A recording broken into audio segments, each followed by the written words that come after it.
Well, Mr. Atheist, before I begin, I would like to say that I respect your opinion. I happen to know that Christians question a lot of the same things you do.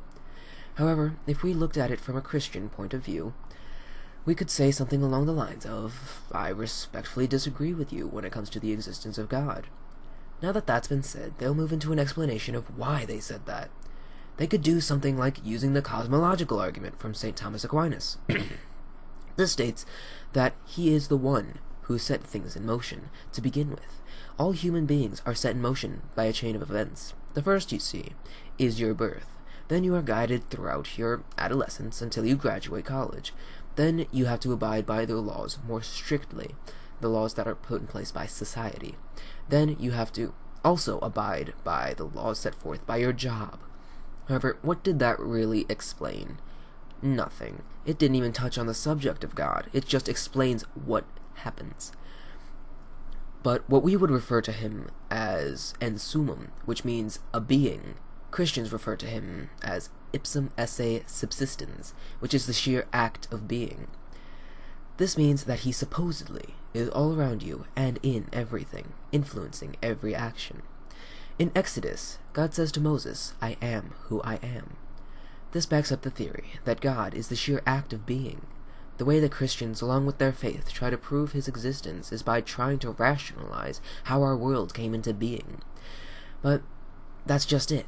Whether you're an evolutionist, atheist, or pure Christian, it will take an unimaginable amount of faith to be able to believe that a tiny cell, the very spark of life, grew into every living organism that we see today, is as far-fetched as some magical sky fairy. However, if we look at it as a combination of events, then we may be able to better rationalize the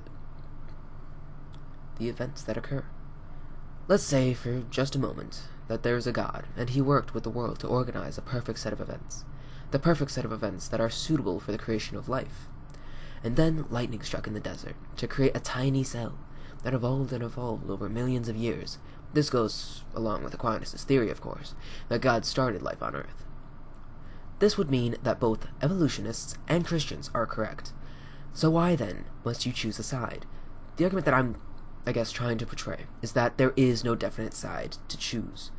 There are millions of theories, ideas, and religions, but there is no way to prove any of them. So that means that there's no answer, right?